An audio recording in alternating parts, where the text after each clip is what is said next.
far down that list of attributes, way below patriot. Senators have some obligation to be partisan. I love the dialectic, but the comments were personal.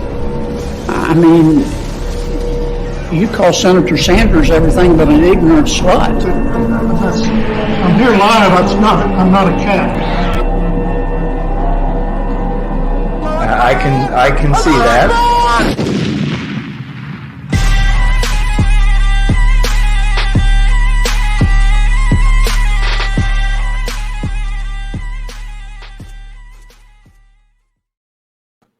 Assalamu alaikum wa rahmatullahi wa barakatuh. Wa alaikum assalam wa rahmatullahi wa barakatuh. What's happening, Habibis? I'm Siraj Hashmi. I'm Mujahed Kobbe. And we're the Habibi Bros. Welcome to another episode of Habibi Power Hour. What's happening, Jay? How you doing? How you feeling? Nothing much. Just so you guys know, I am not a cat. I am a dog. Dogs like to lick ass better. Wait, I'm pretty sure cats a little do too, right? Yeah, but I don't think they get up in there as much as dogs do. You'd be surprised. Have you ever felt sandpaper on your butthole? I mean, I have used brawny toilet paper towel. Sometimes when you get desperate, we get desperate. Yeah, but I'm just glad that, I mean, look, there are a lot of bad things that can happen to your butthole. But what's about to happen to a certain someone's butthole, I'm a little bit more worried for, and that is, of course, Tom Brady. Tom, how often was that? Tom Brady, Super Bowl MVP 7 times. Just look at him. I don't know why it's in slow-mo, but... Look at the absolute... Let's rewind that. Tom, how often was that? Tom Brady, Super Bowl MVP 7 times. You guys literally a freshman girl leaving the fraternity. This is Siraj. This is Siraj Hashmi after like not even half a glass of bourbon during Habibi Power Hour. I'm turning off my Wi-Fi because the connection is probably what's causing that. You can still hear me, right? Yeah, we can hear you fine. Okay, thank God. Man, Tom Brady being drunk at Tampa Bay's Super Bowl celebration. First of all, you never see that happen because the guy's like so rigid in his diet, and 2021 just finds ways to surprise you. Right.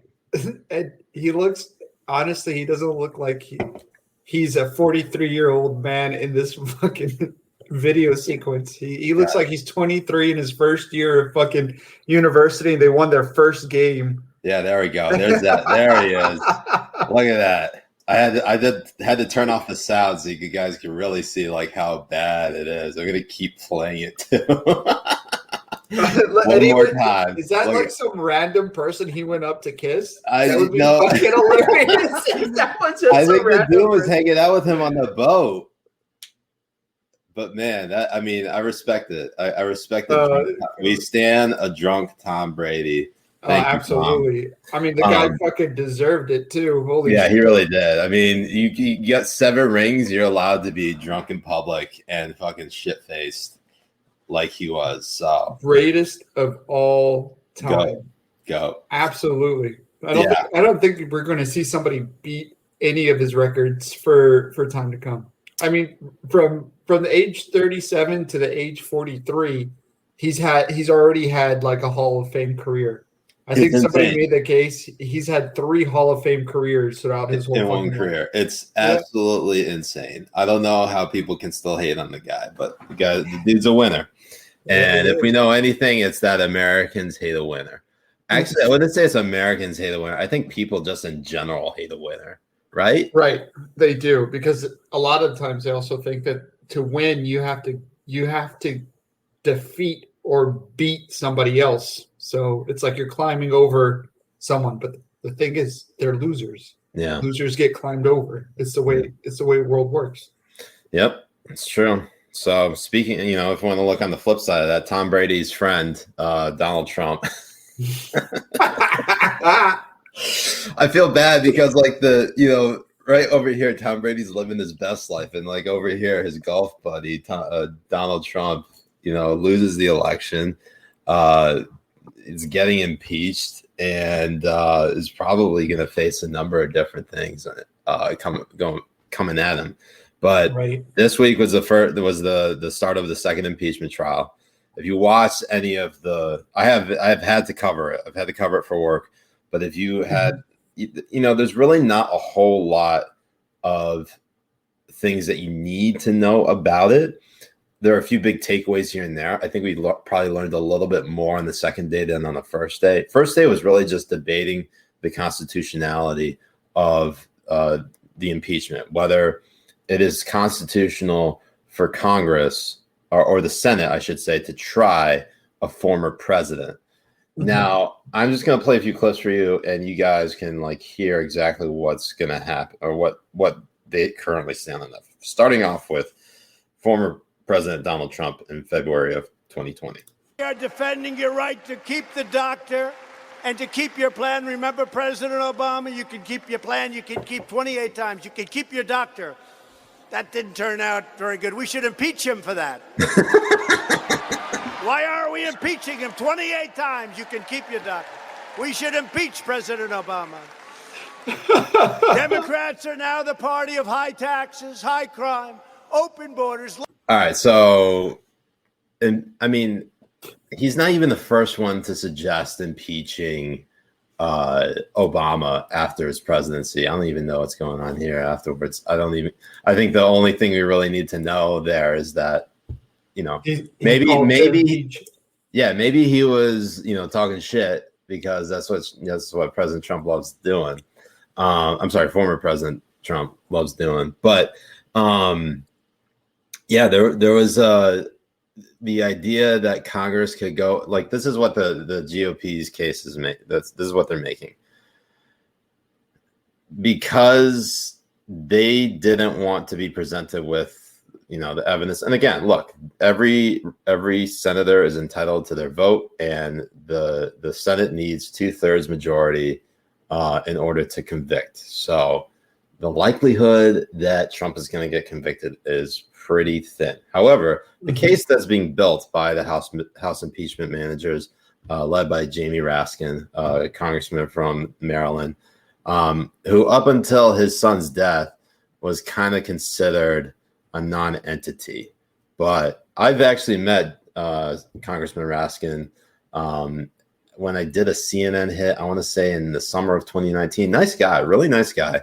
And again, take what you will, take politicians with a grain of salt. He was at least a fairly approachable and congenial guy. And obviously his son, Tommy, died by suicide late in December. Very sad story. Heart goes out to him and his family. And he had a very harrowing account during the impeachment trial, kind of retelling where he was. Obviously on January 6th, his daughter and his son-in-law were with him. It was the day after they buried his son. Just terrible stuff, terrible shit. And no one wants to go through that. Right. I'm not going to play the video for you just because it's way too emotional. And we're trying to obviously keep a lighthearted take on the news. So, but just kind of setting the stage here for you and trying to give you an idea of how this impeachment trial and what they're going for. Despite the, whatever AOC may have said during her Instagram live, you can counter that with Jamie Raskin and his account of what happened that day, because, his family, his daughter and son-in-law had to hunker down in his office. They were sending goodbye texts like they thought they were going to die. And it was also on the tail end of obviously his son, his family going through a terrible grieving process. Right. So kind of that was obviously the biggest takeaway from day one. But on a lighter note, we were introduced to Trump, one of Trump's impeachment lawyers, Bruce Casper. Thought off the top of my head, but each one of them, once there was the vacuum created that the greatest deliberative bodies, the Senate of Greece sitting in Athens, the Senate of Rome, the moment that they devolved into such partisanship, it's not as though they ceased to exist. They ceased to exist as representative democracy, both replaced by totalitarianism. I feel like he's trying not to laugh as he's speaking. I don't understand. Okay. I saw reports after that, like Trump was really furious at this guy being his attorney or like whatever his defense was. And like, dude, I'm happy for Bruce Castor, man. This guy's getting the bag and he gives no fucks about his job, right? Zero fucks. Zero. I mean, zero like, fucks. you cannot mail it in better than Bruce Castor. This guy is, you know, like, I'm hoping that he already got a retainer. He better have gotten a retainer. I mean, if he's smart, he would have gotten the retainer. But then to do this, man. I bet he is Trump's lawyer. So smart Trump's lawyer, I don't know. But you know what's crazy? You know what's crazy? As bad as he may seem, there is a very strong chance that they're just going to come out on top of this. Oh, yeah. And that's and people will be like, yeah, well, you know, Bruce Castor may be, you know, bumbling idiot, but like Trump didn't get convicted in his second impeachment trial. So they're trying really hard to make it the case where he would. I mean, because it would take a whole lot for Trump to actually get convicted, especially because of, you know, the what needs to happen in order for him to get convicted. Mm-hmm. So they have to like really, really fuck this up. And that first showing was a pretty good try at it. Yeah. At completely fucking it up. Because didn't he say also, it's like, I didn't know, was it Bruce that said I wasn't expecting the House to come with such a good case. So we actually had to come up with something different. Was that Bruce who said that, or was that the other person? David Schoen? I don't know. Let's find out. Because I know maybe it was one of the Trump. Maybe one of the Habibis knows. They can tell us. I remember them saying that. I mean, like basically everything looked like they looked like TV lawyers, like people who, like, you know, like the arrest. What am I thinking of? The Henry Winkler in Arrested Development. What's that guy's name? Man, I'm trying to.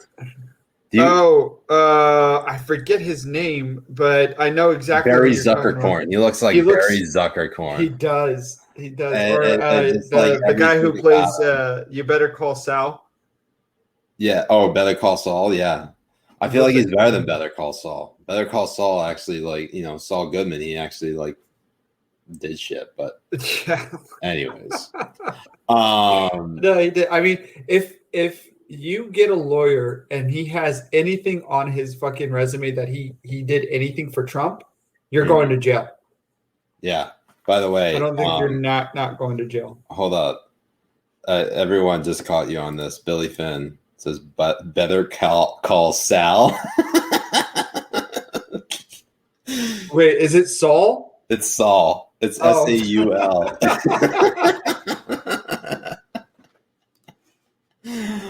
Oh God! Better call your mom. That's right. That's right, Bean Dude. You better call your mom. Better call your mom. Man. Yeah, there you go.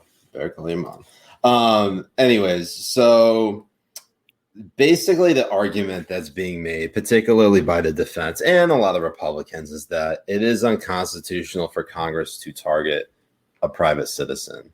I'm trying to remember the exact. I'm sure there's an attorney on the chat who could probably point me to the exact name of it. It's some Latin type name, but basically there are restrictions on what Congress can do in terms of targeting a private citizen. And the argument that Republicans are making and Trump's legal defense is that since Trump is a private citizen, he cannot be targeted and tried in an impeachment trial when he's a private citizen. And what I was just trying to say is that the Senate voted 56-44, saying, actually, you can try a former president. And so that's why you have day 2. Today was day 2. It wrapped up kind of late, at least here on the East Coast. It's a bill of attainder. Thank you, Damon. Bill of attainder. That's it. That was the name.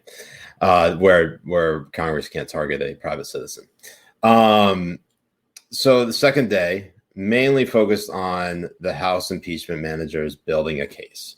And, you know, everything is pretty fuzzy over the last month and change, a month and a half since January 6th. People have to go back and check exactly what happened on the timeline in order to figure out if people are telling the truth or lying. But I will start off with a couple of things. First of all, some never before seen footage from Capitol Security. And that is the first one we have of, Mitt Romney, Eugene Goodman, the Capitol Hill police officer who widely praised as a hero. This is what he did when Mitt Romney was basically walking towards Officer Goodman passes Senator Mitt Romney protesters and directs him to turn around in order. Let's start that over. Officer Goodman passes Senator Mitt Romney and directs him to turn around in order to get to safety. That's crazy shit. It is. I mean, it's not. I mean, for the people who were there, I mean, I'm sure it was a very worrisome experience for a lot of them. I am sure it was. Yeah, I mean, if you are one of the rioters and you see Mitt Romney, how do you not take a shot at him? Like those are the people. I mean, these are the people who probably hate Mitt Romney the most out of any people. They definitely sure, they probably hate AOC, they probably hate Nancy Pelosi, they hate Mike Pence. They really fucking hate Mitt Romney. Right. So, and then Chuck Schumer, actually, there was another clip here. Now, pardon the initial image, it is Eric Swalwell presenting it. Now, we all have our strong opinions on Eric Swalwell, but I just want you to watch the clip of Chuck Schumer. And this is I thought you were going to say of him getting additional security footage shows how Leader Schumer and the members of his protective detail had a near miss with the mob. They came within just yards of rioters and had to turn around. Here in this new video, you see Leader Schumer walking up a ramp. Going up the ramp with his detail, he'll soon go out of view. You can see him in the top right corner. These old people really need to. We need to get younger people in Congress because he's like. Yeah, and see him running he's back. About to fall. Look at him. He's Seconds so later, they return and run back down the hallway, and officers immediately shut the door and use their bodies to keep them safe. Yeah, that's a fucking crazy close call. Crazy. So, yeah, I mean, I don't think people realize how close some of these lawmakers were to actually confronting these rioters and possibly being in harm's way. But I mean, last time when I don't mean to make light of a lot of these things, but when we saw a lot of the riots that were happening, when we saw people getting in the faces of Rand Paul and so on, you had a lot of people cheering it on, and a lot of people saying, you know what, it's good for them to feel uncomfortable. Let the people in power feel uncomfortable. Yeah. And it comes back to show that these people who want to victimize a lot of the stuff that happened, and they were victims for sure, but it just depends on who is the victim and who are the rioters in some cases. Yeah. Well, no, I mean, you bring up obviously a good point about sort of the priorities of how riots are, or at least, lawmakers are confronted with violent people. I mean, Rand Paul was beat up by his neighbor, had cracked ribs. And then, and when was it? when did those confrontations happen in the middle of DC? Was it after the GOP convention? I think it was. Yes, it was after Yeah. the GOP. Yeah, because I'm trying to think of any other time in which Rand Paul would have been out in the street, and he would have had basically almost a bicycle thrown at him. Yeah, that was all. That's all nuts, and obviously, I don't know why. You only see this coming from people on the left for the most part, in which people would cheer on one hand, but decry it on the other. I feel like this was by and large, even among many prominent conservatives, have condemned obviously the Capitol Hill riot. I think you'll find some on the far right, the ones who are like really supportive of Trump, try to find wiggle room in trying to defend or at least find, cherry pick exactly what happened on that day and say that obviously that find that wiggle room. But there is one thing that's obviously very odd, and this is about the question about Mike Lee and Tommy Tuberville. I don't know if anyone was paying attention towards the end of the hearing from today, but this was obviously kind of striking. And it starts off with, some confusion that happened on the Senate floor. And I'm just going to read from a New York Post article right here. It says, confusion reigned in the final moments of day 2 of former President Donald Trump's Senate impeachment trial on Wednesday, when an angry GOP Senator Mike Lee insisted he had been misquoted by House impeachment managers. As the House lawmakers closed their first 2 days of arguments, Lee rose to his feet and demanded they strike from the record and account the House impeachment managers gave of a phone call Trump mistakenly placed to Lee during the January 6th Capitol riot. I actually have a clip right here, which I can play for y'all. Hold on one second. May I ask is the ruling of the chair. My point was not about whether it's appropriate for them to make characterizations. My point was to strike them because they were false. The question is whether the ruling of the chair that Senate Resolution 47 applies to this situation is correct. The question is whether Senate Resolution 47, Section 4, is correct. The party's presentations are not limited to the record provided for in Section 1 of that resolution. Mr. President, that is not my motion. You've ruled on a motion. You've ruled on something that was not what I moved. What I asked was, statements were attributed to me repeatedly, as to which I have personal knowledge because I am the source. They are not true. I never made those statements. I asked that they be stricken. This has nothing to do with whether or not they're based on depositions, which they're not. It's simply based on the fact that I'm the witness. I'm the only witness. Those statements are not true, and I ask that you strike them. Okay, so what statements? All right, so this is as I'm going to continue on. So media reports citing unnamed sources saying Trump called Lee during the riot when he had been trying to reach freshman Senator Tommy Tuberville of Alabama were used during the trial. And according to the reports, as the siege was ongoing, Lee handed his phone to Tuberville, and Trump urged the Republican to file additional objections to the Electoral College vote, which Congress was certifying before the riot. Now, we're not entirely sure what Lee is protesting. They might get into that on Thursday or throughout the rest of the trial. But the one particular aspect about that phone call between Trump and Tuberville is the timing of it. We don't know when that call took place. There's now kind of a confusion about the timeline in and of itself, in which Mike Pence was evacuated from the Senate floor. It's anywhere between 2:12, in which the House impeachment managers say it happened, versus 2:26, which is when he possibly left the entire Capitol building. In that time, Trump sent at 2:24 his tweet about basically chiding Mike Pence for failing him and not objecting to the Electoral College vote. The call that happened with Tuberville, though, between Trump and Tuberville, that is up for debate right now. We don't exactly know what happened. That could be obviously pretty damaging if that call happened before Trump sent off that tweet at 2:24. Because if it does, it shows you pretty much how awful of a person the president is, if it is true.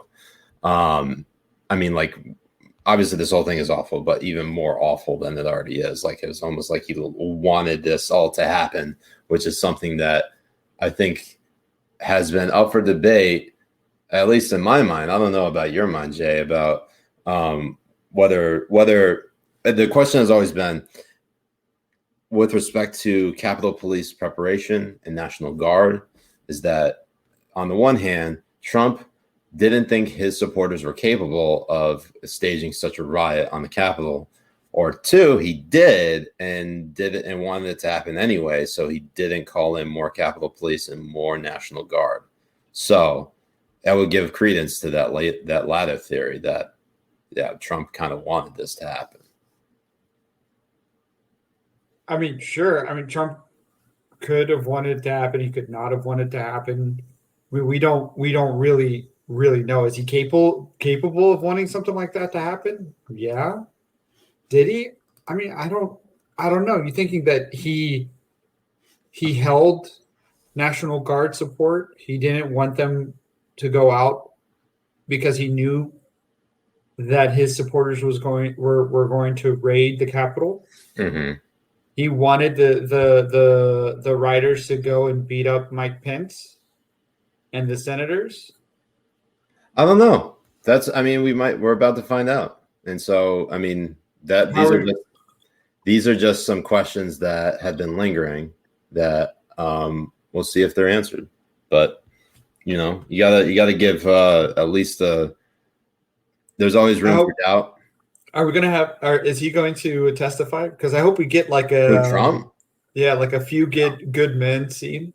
It's like you can't handle the truth. Yes, I wanted Mike Pence to hang. Yes, I wanted him to get in there and beat him up. That's the reason why I held the. That's why I called the code red. That's why I called the code red. Shit, I have no idea. Anyways, but impeachment's all bullshit. Nothing matters. In fact, I really wish Trump was just defended by this guy. I believe you have a filter turned on in the video settings. You might want to take a look. Can you hear me? I can hear you. I think it's a filter. It is, and I don't know how to remove it. I've got my assistant here. She's trying to, but prepared to go forward with it. I'm here live. I'm not a cat. I'm not a cat. I can see that. I like how the other guy's on his phone the whole time, and it's like this the guy needs to fucking wipe his webcam. Like, so holy shit, it's fucking it's so foggy. Yeah. You know what that is, right? It's cum residue, because he's sitting down whacking off to whatever's on the laptop, shot it into the fucking webcam, and never wiped it off. That's why it's all fuzzy and shit. He doesn't even know how to clean it. That's why squeegees are damn noob. Holy shit. What's up? I said goddamn noob. Like, it's fucking boomers, man. Boomers. Like, boomers are at it again. You clean your monitors every time you whack off. You gotta do it. Do it. I wanted to bring up a breaking news item just because I don't know, Jay. Do you watch The Mandalorian? Yes, I watched The Mandalorian. Okay, so Lucasfilm fires Gina Carano from The Mandalorian after comparing being a Republican to being a Jew during the Holocaust. So I don't know why she posted that, but she got the axe just now. Wow. And this is why the What's listing. gonna happen? Huh? What's her at? Jay, you froze up. I said I knew it was gonna happen with the shit that she was posting. Yeah, no, it was just a matter of time that she was gonna get fired. Yeah, she flew too close to the sun. She got burnt. But that's what happened.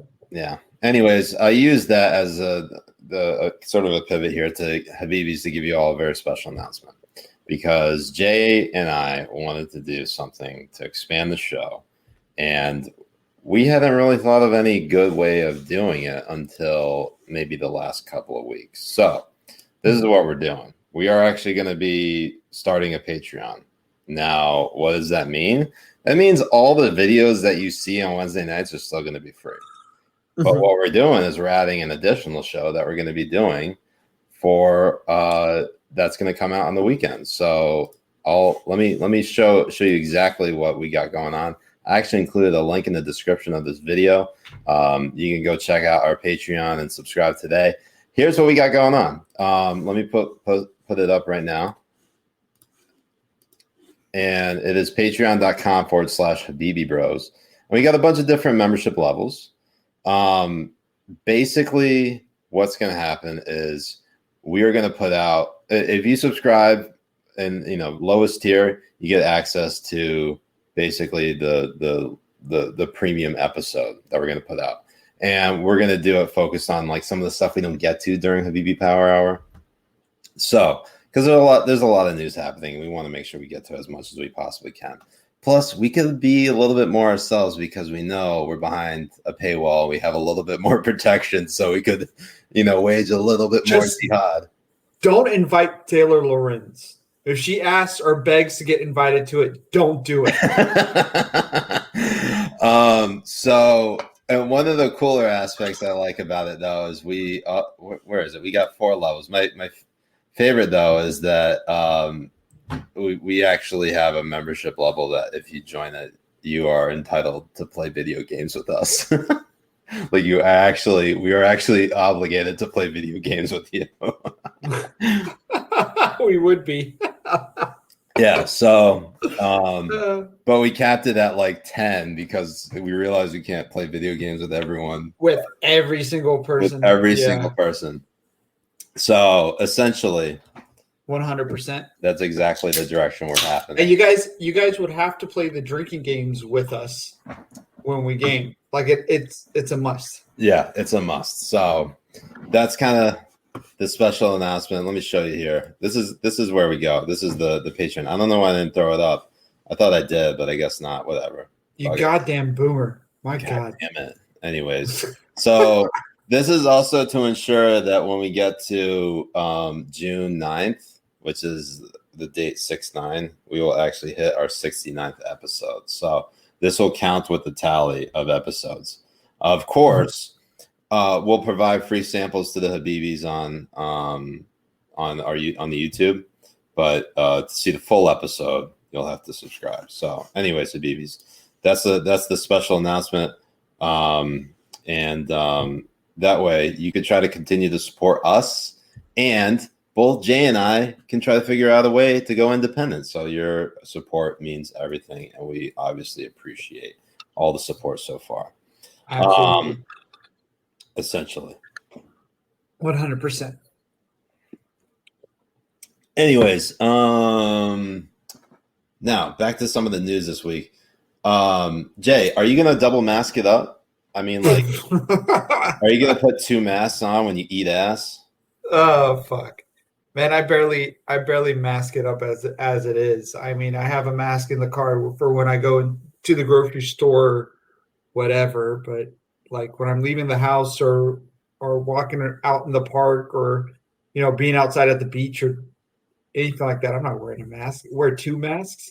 Suck my dick. I mean, they were telling us masks weren't anything for 2 condoms, bro. It gets lost in one. 2 You're like, I don't even wear 1. 2 is just a waste. I put 1 on it. Put a Jimmy hat on. It's like putting a Jimmy hat on your face. How far do you think this will go? What? This whole thing was vodka and lemon juice. It was like all vodka and a little bit of lemon juice. Why do your hands look so yellow on the screen? You put them close? Looks like you got. Yeah. This is a preview for what the premium episodes are going to look like. Yeah. You're piss on my face. Piss on your face. Abe Eckstein, thank you, Abe, says don't you use a mask whenever you do a fatwa? That is true. That is true. Yeah, Yes, we do. Or when we're on planes. That's true too. Waging the jihad. So how far do you think this will go? Since the CDC amended their guidelines that Americans should now consider putting a mask over their mask. It's a fucking joke. Like the whole thing's a joke. The whole thing started with 15 days to stop the spread, and we're ending up where we can never open up anything. We have to double and triple mask. And even if you vaccinate, you still have to social distance, close everything down, and wear your mask. Yeah. It's, you know what? At the end of the day, even though COVID is as scary or as deadly or as whatever the fuck it is, people have the need to be sure and have their freedom to make the decisions that they want to make within their own lives. At the end of the like, you can't be locked up forever. You still have a higher chance of being in a road accident than dying from it. Yeah. Well, so I mean, are you going to lock yourself up in a bedroom over so you don't have to drive to work anymore? So you don't have to go to the grocery store? So you don't have to take your kids to school? Maybe. Go fuck yourself, Jay, right? Well, that's exactly what they're doing. Is what they're sounding like. Yeah. And the only people that are suffering from this are the people who really need to be out there, or people who really need to be out working, who need their kids to be in school for their health, for their livelihoods, to make money, like it, all of it. At the end of the day, we're at the tipping point, and I think we've been at the tipping point for at least 5 months now, where all of these restrictions are actually worse than what the virus could ever have done to us.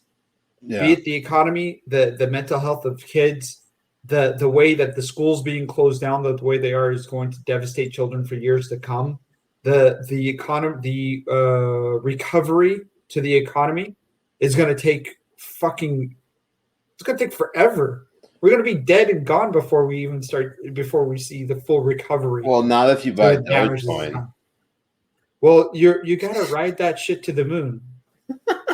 Absolutely to the moon. Essentially 100% to the moon. 100%. So, Jay, you know what really fucking pisses me off? Tell me, Siraj, what pisses you off? Well, that is the WHO pissing on all of us, acting like we don't understand. Like they're pissing on us and telling us it's raining. Yeah. And this is what the WHO did. They said this week, this is Peter Ben Embarek or Embarek or Embarek. Embarek? Embarek. The head of the World Health Organization, Peter Ben Embarek, said it was extremely unlikely that the coronavirus, that is, leaked from a lab in the city of Wuhan. Now, the World Health Organization had been in Wuhan for the last month. Okay, so 4 weeks. That is not even like the Chinese Communist Party would not let the WHO in to investigate at any point last year. They were just like, no. Like, let us clean up in here. Let us make sure we, tidy up and sanitize this Wuhan lab, or, make sure there's lots of bat soup around that has coronavirus before you come in. All right. And it just basically the result obviously is the most predictable thing. And I don't know why anyone buys this. I think there was one tweet out there, I think from this guy, Jeremy Barr. Over at NBC. Yeah, was that NBC? It was at NBC. Yeah, he's some fucknut over at NBC. He wanted to jump on Brett Baer's report on how it's seemingly more and more likely that it did originate from a lab in Wuhan. And he goes and he takes that up and he's like, how it's going. And it's just amazing to me how these so-called fucking reporters and journalists who are supposed to be out there looking for the truth are so eager to just take what China has and put it right so far up their asses and take a smile. Yeah. Here's the tweet, by the way, from Jeremy Barr. This is the first headline. How it started. Brett Baer says more and more dots point to Wuhan lab as origin of coronavirus pandemic. This is from April 17, 2020. And then this is the follow-up from, I believe, Reuters about the coronavirus is unlikely to have leaked from a Chinese lab. It's more likely to have jumped to humans from an animal, a World Health Organization team has concluded. I just don't fucking understand how you could just look at that and be, yeah, that totally checks out. I'm an NBC News reporter, therefore, what I read at I'm sorry, not even NBC News. He's at the Washington Post, even better. Shit. At least if it's NBC News, you're like, you know what, they are at the bottom of the barrel. But then you hear it's Washington Post, and even then, I mean, how Washington Post is going with themselves, they're not doing any better. Fucking ridiculous. Like, I don't understand how anyone, it's so fucking strange that, a guy like Jeremy Barr will look at the Trump administration and say, I don't trust a word that they're saying, despite the fact that they're saying it. And then they turn around and look at what the World Health Organization and the Chinese government are saying. Like, it had to jump from a bat. Oh, yeah. I totally believe what they have to say. That's totally plausible. Oh, yeah. I mean, they throw people into camps. They're just giving them free education. I believe it. I totally get it. I love education. Trump sends a mean tweet. He is going to kill every Muslim to ever exist ever in the United States. That's what's going to happen. Oh, China. It's really fascinating how quickly they go from, we are holding everyone who's in power accountable. We speak for the people who cannot speak for themselves. Blah, blah, blah, blah, blah. It's like you're loud here in the United States. It looks like you're like slurping on something. You're loud here in the United States because this is the greatest fucking country in the world. You can do whatever the fuck you want here in the United States and be as loud as you want against the people in power and know that nothing's going to happen to you. But as soon as it has to be with like China or whatever, you have to get those Chinese dollars. So you have to toe the line and then just get cum all over your face. I got to say, Jay, that's probably going to be the next GIF that, Fuzzy or one of the Habibis makes. Jay and Siraj out of context, us just like stroking some shaft. Danielle C says the WHO report makes me think it was for sure a lab leak. A lot of signs point to that. You can tell there's a cover up at work here. Nate Beebe, thank you. Nate says my Habibi. Nate Beebe obviously had the comment of the week last week with the white dudes and Yashar. Saying that white guys, I guess, of course, Yashar Ali shows up. That made the promo. But Nate Beebe says, lockdown and never eat ass again. That would be a tragedy. Also, the correct expression is don't puss on my back and tell me it's raining. Why did I say puss? Did you say puss? I thought you said piss. You did piss. I said puss, but it's piss. Yeah, no, but I said piss on my head or piss on all of us, but I guess it's on the back. Whatever. It's all good. I said puss instead it should be piss, but that was just the last time I said it. Anyways, why do you think the CCP keeps getting away with it? What's the World Health Organization getting out of all this? Money. It always has to do with money. What do you think they're getting out of it? And even though we are dumb as fuck here in the United States to keep on paying them as well, they're getting money from both sides, but they hide information that goes against authoritarians. It's the same thing with the UN. You have the UN that's supposed to be a humanitarian board for the whole world to make sure genocides don't happen, to make sure we're saving lives, and they're over here having China sitting on the Human Rights Council and shit, having veto power over them being able to put Muslims in camps. I can't read. It's the same thing with the WHO organization. The WHO organization. It's like the WHO organization. Yeah, it's all a fucking scam. It's a scam. And for us to be in these organizations is fucking disgusting. It's sick. All it does is money going to hide the atrocities these fucks are doing. Jay, I can't read this comment, but this is from Dan. Dan from last night. You can read it. I heard John Psyche likes her ass eaten. When she says circle back, she's talking about Jay's tongue technique. Oh God. Dan, your mom would know.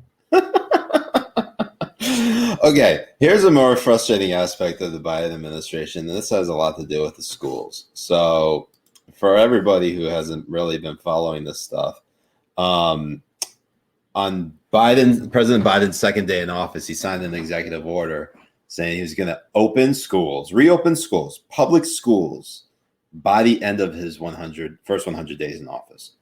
Now the goalposts have been moved back to the point where it's just now, Jen Psaki, or just because we brought her up, obviously through Dan's comment, she announced this week that the White House will only commit to reopening 50% of the nation's schools for at least 1 day a week. Okay, by the end of the first 100 days. This plan doesn't even include high schools. Only a majority K-8 schools. So this minimal push to reopen schools barely qualifies as a reopening. Mind you, private and charter schools have been open for in-person classes for months. New York City public schools have been open for several months. I think they had a brief lockdown for a little bit, but then even the Chicago Teachers Union, the Chicago Teachers Union that puts out videos of like them doing interpretive dance to show you like how they feel about going back to school. Even those motherfuckers came to a deal with the Chicago public school system, and they are resuming classes on Thursday this week, i.e. tomorrow. And by the time, for those who are listening to it later, it's on Thursday. What does it say about our public education system, our teachers unions? How much does Biden, how beholden is Biden to these teacher unions? Oh, a whole lot. And it's so funny that we're not seeing the same kind of tonality from our firefighting heroes in the media. Because every time Trump had something to say that went a little bit against Fauci, they're not listening to science. They're science deniers. They're going to get everybody killed. They don't care about science, blah, blah, blah, blah, blah. While you're having CDC and every scientist, expert, what have you, come out and say that it's totally safe to open schools. And every time somebody came out and said it from the CDC, you had Jen Balzaki, Balzaki coming in and like totally what's it called? Just saying the complete opposite of what they were saying, or saying or diminishing what the CDC expert said, saying that she's only speaking for herself. She's not speaking through through what we know and through all this kind of stuff, and just trying to half-ass the answer in order to just make it sound like we need to just listen to what the teachers unions want and keep the schools closed. Make sure the teachers unions are not doing anything to help your kids or any type of work, but make sure you're still paying them money so they can funnel that money back into fucking campaigns and shit. Like, it's all a fucking scam. All of this shit's a scam. You need to fire all these teachers, destroy every teachers union and shit, and then just start the fuck over. There's a lot of people out of work that wouldn't mind teaching kids and stuff. So I think we can keep them open with them. Robert Jeffers brings up an interesting point. Guys, don't forget the administration in almost every state isn't the one determining who goes back to school. That's up to states and the local school boards. This is more empty rhetoric. Yeah, of course, federalism exists for a reason. The federal government has a limited role in determining what individual states do in terms of their public education system, but they have taken a stand. The White House has taken a stand about where they want the schools to be opening or when they want them to be open. For at least 1 day a week of in-person learning, that's fucking garbage. It's so garbage. It makes no sense. Rotting at home. The people who are suffering the most are Black, Latino, and low-income children or children from low-income households. That was a study done over the last year, just during the course of the pandemic. And then the Chicago Teachers Union comes out by saying that, getting us back to in-person learning or in-person classes is a form of white supremacy. Like, get the fuck out of here. Like, it's just too much. It really is. It really, really is. And especially coming from the party of fucking science and shit. Like, it's so garbage. Yeah, real quick tangent here before we get back to the story. So, Siraj, so you're just going to tell us that you are going to be going on Tim Pool. I hadn't really promoted that. That was kind of like, I'm going to just go on, see how it goes. And then I went on Tim Pool's Timcast last night Tuesday, for 2 hours. It went well. But yeah, I didn't really promote it just because, I don't want to invite all the hate watchers right off the bat, but you can go check it out on YouTube. I have it saved actually on a playlist on my YouTube channel page under media hits, and that's right under there. So if you need to find it real quick, that's where it is. Had a good time. Nice guy. Interesting conversation. But yeah, I will, hopefully I go on in the future. Sounds like that might happen. And we talked. It was a great episode. I thought you did really good, Habibi. Oh, thanks, man. You did fantastic. The thing is, and this is what the Habibis don't know, is I try to play a lot of things close to the vest and not, try to move in silence. Just because, people can give you shit for anything. So, next time I do go on, I'll send a link out to the Discord server, the Habibi Discord server, which if you haven't joined the Habibi Discord server, it's in the description of this video. You can go check out. Ben's over here like, Siraj just hate watchers. Yeah, surprisingly. Anyways, back to more COVID stuff. What's up? I said surprisingly. Yeah, surprisingly.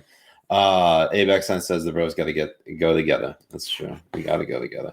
So, I mean, this is, I just want to make this note. This is why Jay and I have thought about obviously expanding Habibi Bros and doing another show, is because the goal and the vision is to go independent so that we could be basically self-funding. Of course, we appreciate obviously all the support of the Habibis. We know it's going to take a long time to get there. We know we probably won't get there for several months. I've thought about it, just taking the plunge right away, but realize it's a huge drop off. So I'm just going to continue to grow the brand, grow the show along with Jay. And we're just going to try to deliver the best content we possibly can to you, Habibis. And if we have an off night, it happens, but we'll come back and try to deliver a great premium episode so that we actually end the week off on a high note. Right. And there was one more tier you guys didn't see. It was for $69 a month. I would go live and show you my ass eating technique on Dan's mom.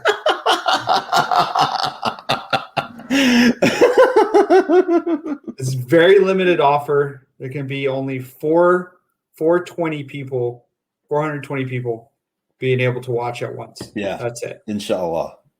It's a special event.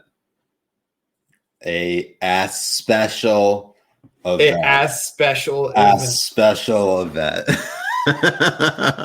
Okay. All right. Here's a little bit more serious news, but still on the topic of COVID. This is a crazy story coming from the New York Times, and actually it was published today, actually this evening. And I just want to bring it to your attention. Is actually this gentleman. He could very well be a Habibi. He is a Pakistani doctor from Texas. I'm just going to pull the article up right now. Where is it? This is why I need to, and I'm such a boomer. All right, so a Houston doctor, Dr. Hassan Gokal. I didn't even pull it up yet. There we go. Basically, he had 10 vaccines that were going to be expired in 6 hours. This is late December we're talking here. He called up, he made a bunch of house calls, even gave one to his wife. And then when it was found out by the administration, the hospital administration, that he had given out these 10 vaccine doses, he was fired. And then he was tried for basically medical malpractice. I'm gonna just pull it up here, and of course, there's a story. I mean, he gave one to someone who was a bedbound nonagenarian, someone who's in their 90s, a woman in her 80s with dementia, a mother with a child who uses a ventilator, and then when the basically gave the last dose of the vaccine to his wife, who had a pulmonary disease that leaves her short of breath. He was fired from his government job and then charged with stealing 10 vaccine doses worth a total of $135. Which ended up being a misdemeanor, but the judge dismissed the case as groundless after a local district attorney vowed to present the matter to a grand jury. And while prosecutors have portrayed the doctor as a cold opportunist, his lawyer says he acted responsibly, even heroically. And I bring that up because, I mean, there are just a lot of crazy things happening with this vaccine rollout. Like if the vaccine is going to expire and you could use it to stop the spread of the virus, why should you be fucking punished for it? It's absolutely insane. How did we even come to this, Jay? I don't even know. I really don't. It's absolutely sad. And I mean, some people are just really drunk with power, I think. And they think that they can make these outlandish calls just because it's within their grasp of power. Mm-hmm. And I mean, what he did was, I don't think anyone in their right mind would look at it and be like, you know what? Yeah, we need to strip him of his livelihood. We need to strip him of his medical practice. We need to make sure he can never work again. Like, yeah, people talk about people talk about cancel culture. This is fucking cancel culture. Yeah. This is cancel culture at its worst. This is the no good deed goes unpunished. This asshole needs to be made an example of because how dare he give 10 vaccines to people out of turn? How dare he? Absolutely. It's fucking absolutely. ridiculous. Absolutely. Essentially. 100%. I'm actually all done. I need to make another drink. Fuck, go make another drink and I'll go get Ernie. Wait, so we're going to just nobody be on stream? This is what you pay $5 a month for. Yeah. All right, you go ahead and make that drink. I'll get Ernie in a minute. Okay, I'll be right back. You guys go ahead and send us some questions. We got one more story we want to cover before we take more questions, but go ahead and just send me them questions. Nick says it'll be the best 5 minutes of the stream. I don't know if Jay could hear that. Anyways, let's see what some of these comments are. Tim 420, nice, says Jay's hammered. That is true. Chris Kinder says, how scary is this that we have elected people that would fire or prosecute people for this? Yeah, terrible. Bunch of fucking opportunists, bitches. Let's see. Greg Martin says, will you buy a David Hogg pillow with Patreon money? Oh shit, that's a great question. So I somehow already have a My Pillow. I didn't buy it myself, but my wife basically did. So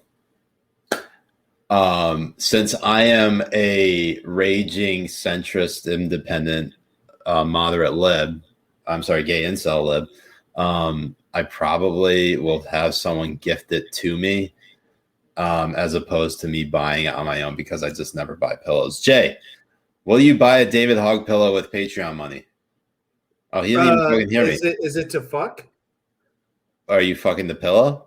I mean, hell, if you guys get on the Patreon for $69 a month, not only would I eat ass live, I would fuck this pillow live. With your dish dash on? With my dish dash on. Big Rage giving us a nice $4.20. Thank you. Can you please make a Patreon, but it's just earn? You know, we can make a tier where if you subscribe to it, you get the FaceTime earn once a month. There you go. If you subscribe to it, you get the FaceTime earn once a month. So maybe we'll consider doing that. Chris Kinder, just giving us $5. I don't know if there was a comment on it. You just sent it ahead of time and never got a chance to show it. No, there it is. I want Jay to go off. He says, I want Jay to go off on Friedman's China comment. What was Friedman's China? Oh, holy shit. Tom Friedman? Yeah, I think it was Tom Friedman. Hold up. I want to get the exact comment that he went, because I know it was pretty fucked up. All right. While you do that, I'm going to go ahead and read off Rachel Kaplan's super chat here. My dad is a retired doctor / chief of staff. He came out of retirement and is one of the people in charge of San Diego vaccine jabs, right? I think labs. Jabs or labs. He said the red tape is worst he's seen in his 40 years in medical. I don't doubt that for a second. Don't doubt it for a second. Curtis Hawk says America is unserious is what he said. That's what Tom Friedman, I guess, said. Let's go. Let's go. America is unserious is what he said. I don't unserious about what? Because I know he's had an op-ed where it's like China got better, we got sicker on October 13th. He's one of the bigger mainstream China apologists that I think we have, either that touches in American politics or is in anything to do with journalism and stuff. And I can't remember what he said exactly. Here, I got the quote in front of me here because he went on CNN's Chris Cuomo. He said, so this is how the media article reads. It says, New York Times columnist Thomas Friedman on Monday lamented the United States' failure to be more like China, citing what he described as the country's high-speed trains and political sophistication. He says, quote, you know what I've been thinking about? I was thinking, like, what are they doing in China today? You know, Chris, do you know that it takes 4 hours and 18 minutes to take the bullet train from Beijing to Shanghai, and it takes 21 hours to take the train from New York to Chicago, and they're both the same distance? And then he goes into Friedman admitted that China's re-education camps for Uyghurs, lauded in January by China's U.S. embassy for making women, quote unquote, more than baby-making machines, were not perfect, but said the country generally has a better political dialogue than America. And then he goes on to say, quote, I'll tell you something they weren't thinking about in China this week. They weren't thinking about some knucklehead. They weren't spending the week thinking about a knucklehead who claimed 9/11 didn't happen. They weren't thinking about some guy who was a QAnon shaman. They were probably thinking about some bad stuff with the Uyghurs and all of that. Oh, for sure. But I guarantee you they weren't wasting their time on this nonsense. How do we do this week after week, month after month, and think we are a serious country? We are so deeply unserious as a country right now, and we need to put this crap behind us, okay? So, wow, becoming a Chinese simp to own the cons and the rest of America. Chinese simp to the fucking max. And to own, like, what does he want? He wants Democrats to be more like China? Does he want libs to be more like China? What the fuck does he want? How do these people sit down, pretend that there's some intellectual fucking powerhouses where they're trying to say that we have too much freedom of thought and where people are able to think about, being QAnon shamans or thinking about conspiracies and all this kind of stuff. Why can't we have it be where it's so fucking controlled that if you say Z is a fucking Winnie the Pooh dick sucking motherfucking garbage piece of shit that you would actually be thrown into prison or even shot, killed. Yeah. I mean, that's all you have to say. That's all that, like, his comparison is a complete piece of shit. It's a complete farce because I can come here and say Biden can suck my dick because he's an old piece of fucking garbage who's going to croak in 3 months. But in China, no Chinese person can say the same thing about Z. Yeah. Z or she or Z. She. Or they. Or they. Can't. So then you have this guy who came out of journalist school, who writes for the New York Times, who sits in his fucking New York apartment sipping on fucking good grade A wine and all this kind of stuff, and dares to say that the Chinese people who are cramped, sleeping on top of one another, worried about if they're going to be able to eat the next day compared to the average American here in the United States, have nothing to fucking worry about? Yeah. The fuck is this guy's problem? I mean, where does he have the fucking audacity to even think about things like this? The jihadacity of these fucking fucknuts. And he's gonna go have a nice steak dinner. How many Chinese people can go have nice steak dinners? Like the fuck, man. Yeah. It's fucking, and they have nothing to worry about. They're not worrying about anything. Yeah. This garbage. These I people are also remember seeing the New York Times. I remember atrocious. seeing the New York Times write an article about how, like, oh, you know, like China, you know, you may not always be safe and you may not always be able to express your opinion, but at least you don't have to fear getting COVID anymore. Like, really, guys? That's where we're going to go down. It's amazing to me. Jerk off. It's fucking amazing to me. Anyways, It really is. on a lighter note, it's Earn time. I'm going to get Earn, and we're going to talk about our final story before we get to our final segment of Ask Us Anything. So give us just a moment. Go for it. Let's hear it, guys. I'll read off some of your questions right now. It really is, Chris. It's very, very sickening. Like it's so enraging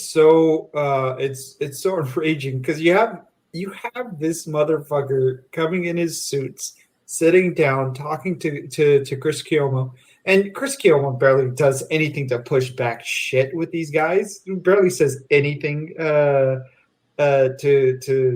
go against, like, you know, praising China and all this kind of stuff. Like they are fucking cowards, and to even have this guy on as an intellectual just says this speaks volumes. Covered this earlier, but did you guys see? No, I did not. I did not see it.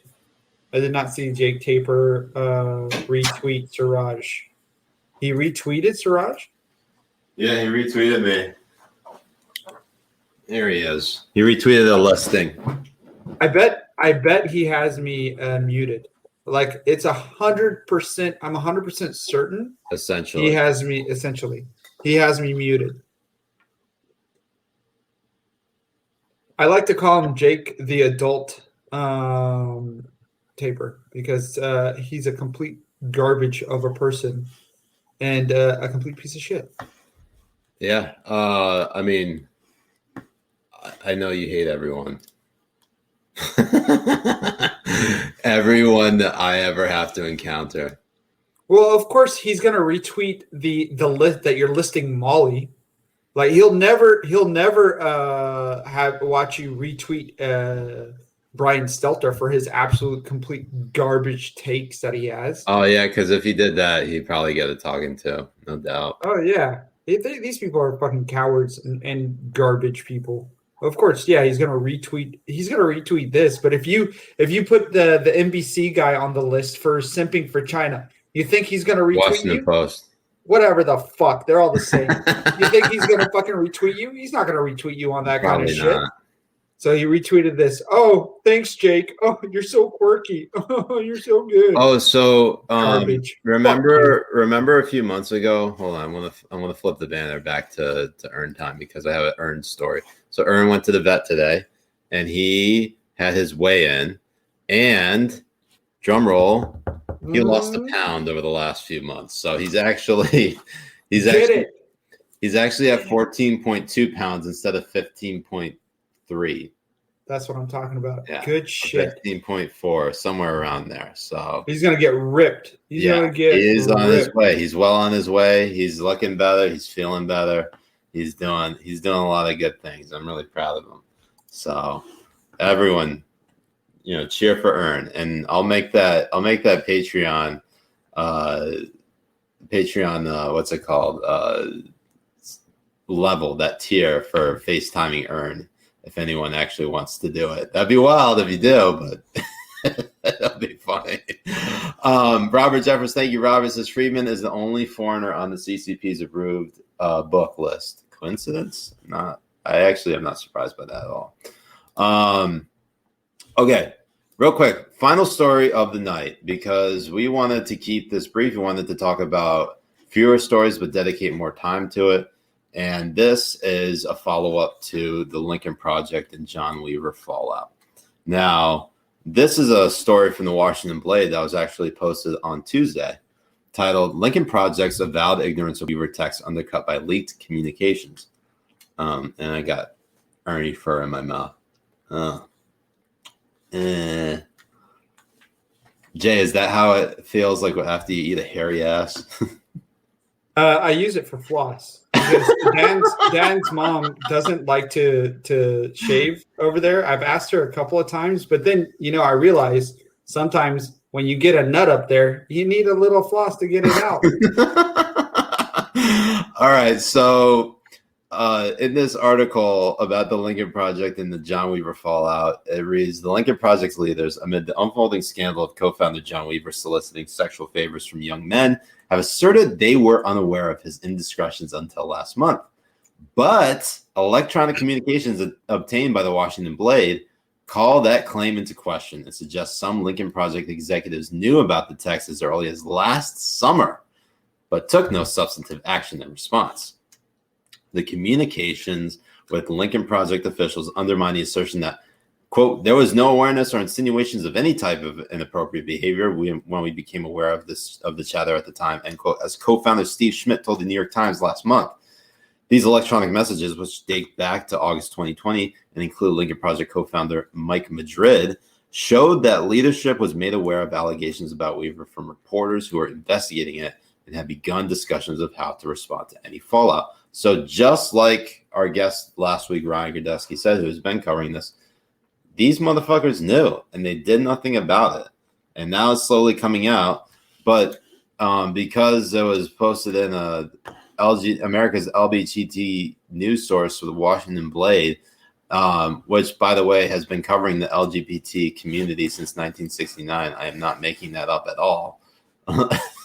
I really want to pull it up. Nice, though. That's really nice. Just because that's in there doesn't mean that people are actually going to take it seriously. It has to, it again, goes to the whole part about, you can probably see right there.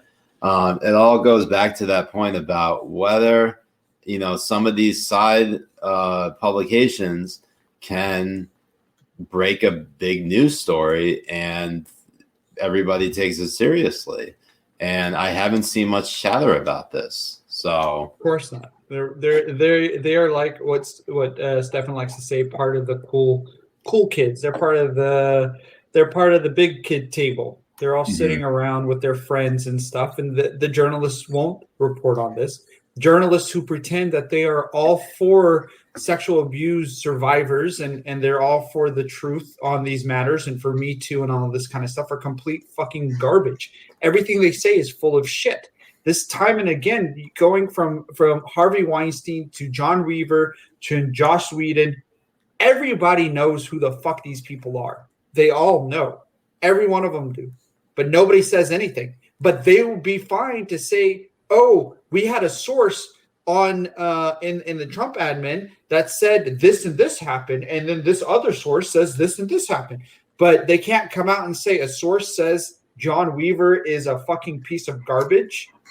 More sources are saying that Harvey Weinstein is a fucking piece of garbage because they want to save these people. I don't buy this shit. I don't buy the excuse that they don't want to harm these victims that are coming out to them. You are able to say anonymous sources for the most fucked up fantasy fucking shit in your mind that you want to when it suits you. But when it comes to this kind of stuff, you're going to keep quiet just because these guys are saying the right things for your side. It makes no sense to me. And these people are all cowards, and they're all full of shit. Every one of them is full of shit. You can't believe a shit that they say. I'm for the survivors. I want to help people. No, bitch, you're not. Because if you were, you would have been out here making sure, drumming the beat and making it known. But instead, when shit comes out, you have all these people saying, no, everybody knew. Everybody knew for years. Well, if you all fucking knew and you work for NBC and you work for the New York Times and you work for these news publications, the fuck are you doing not writing stories about it? What the fuck? Are you a journalist, or are you here just making sure that things are going the way that you need it to go before you can say anything. Yeah. It's all a fucking scam piece of shit game and stuff. And we have to sit here and pretend like we have to give him some sort of, respect of being journalists and stuff like that. It's like time and again they show it to us. Zachary Wilson asked who's the source for Washington Blade leaked communications. Apparently, it's actually sources that were talking to the New York Post. I don't know why I saw the Washington Blade article before I saw the New York Post one. I still haven't seen the New York Post one, but I guess that's where it came from. G-Dub asks, why is the dog licking your hand, Habibi? It's because it's got salt on it, and Ernie's all about the salt licks. Just like the other guy, Siraj doesn't wash his hands after he whacks off. Right. 100%. Essentially. Okay. And that's right, Chris. They did have no problem to do that with doing it to Kavanaugh. They had no problem, like, saying he was a trained rapist. They had no problem going through his fucking journals and stuff like that. But when it comes to Harvey Weinstein or it comes to John Weaver, they're all mum about it because they want to protect victims. Yeah. Also, everyone's making fun of me for butchering LGBT and then saying I don't know if I said LGBLT, but this is everything I've gotten. LBGT, LBLG, LBLTG, 1-800 BLT, 469. Tep Nasty. We got a LGBLT. We got one that can be saying lettuce, bacon, lettuce, tomato. Tomato gay.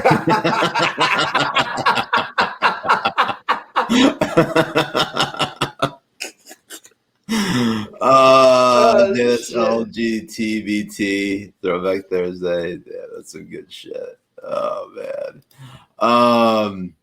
Dude, there's this tweet that just came out that you need to see. I just retweeted it from Neville the Cat, but it was a tweet that was tweeted out by the California governor. And equity is our priority when it comes to COVID vaccines. We're focused on vaccinating our food workers, farmers, peasants, and our essential workers safely and as quickly as possible. No. No. Yes, oh, God, I gotta pull this up. Pull it up. Oh my God. Oh my God. This is absolutely fucking hilarious. This is it. This is the tweet. California governor. This is from a Facebook post. It looks like equity is our priority when it comes to COVID-19 vaccines. We're focused on vaccinating our food workers, farmers, peasants, and our essential workers safely and as quickly as possible. Peasants? Oh my God. Well, I mean, to be fair, California is fucking overrun with poor people thanks to the amazing policies and shit made by these fucks in office. So yeah. Wow. I'm not surprised that he's just going to come out and just say peasants like he does. That's amazing. And at the end of the day, I don't care if they're going to say it's an intern or any of this kind of stuff. It says California governor right there, and the buck stops with him. True. All right, Habibis. So that was our final story. Now we invite you to ask us anything. Now, keep in mind, we are trying to keep a specific focus to politics on Wednesdays, and we like to get into all the fun stories later. So we're going to try a bunch of different things. We might get to if the top story ends up being like a really fun story, obviously we're going to cover it here. But like all the stuff that's like on the side that we couldn't like prioritize, we'll save that stuff for later. So, but yeah, and stuff that we can get a little bit more edgy. We will at least try to entertain and answer some questions. And the things that we can't really answer right up front, we will do some digging and investigating, and we'll hopefully be able to answer them for you in our weekend episode. Oh, I'll dig straight down deep into Dan's mom. I mean, yes, we will like smart answers all the way. All the way. Let's see here. Wait, I just missed it. James says, I asked you to look at Jay's Twitter. There's a nice surprise there. I'm scared. What did you put, Jay? Did you do something?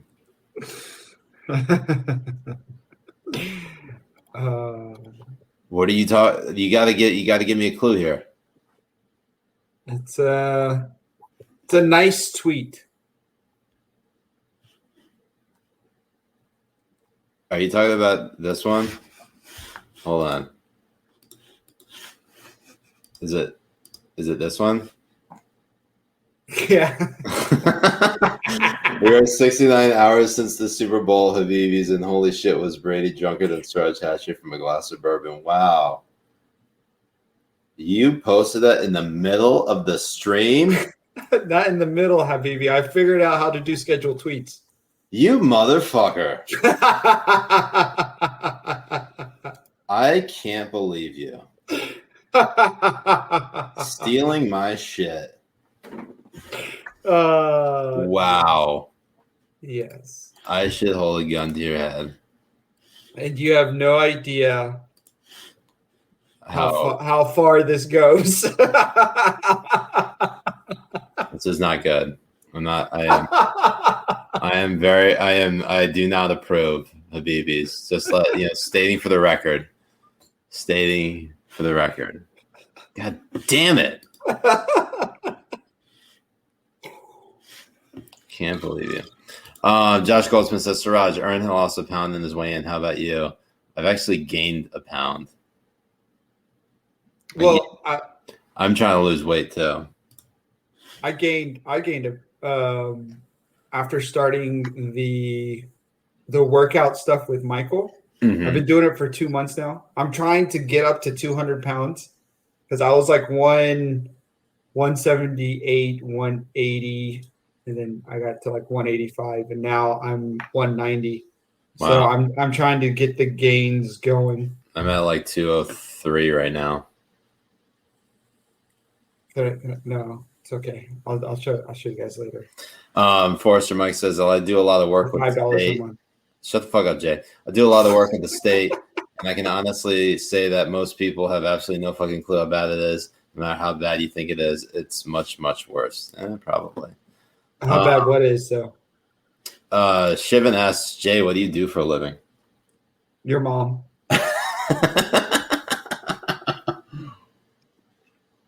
I mean, it is a tough job. It is. God. The amount of climbing I have to do, being 5'4", it's kind of hard. Yeah, it's tough. He's got a lot to climb. Ben, the listener, Ben Morrissey, question for President Ern. How does it feel being the only president in history with 100% approval rating? Hold on, let's get a look at it. How does it feel? Does it feel good? I think it says it feels pretty good. So, bro, there's a meme you have to get up. I just retweeted it. You have to get it. Jay, can you stop fucking tweeting in the middle of the show? Sorry, it was for one of the Habibis. I swear to God. Is it the latest one? Yeah, it's the latest one that I did. Is it from Lost? Oh God. Here we go. All right, let me remove the banner. 69. You turned her against me. You have done that yourself.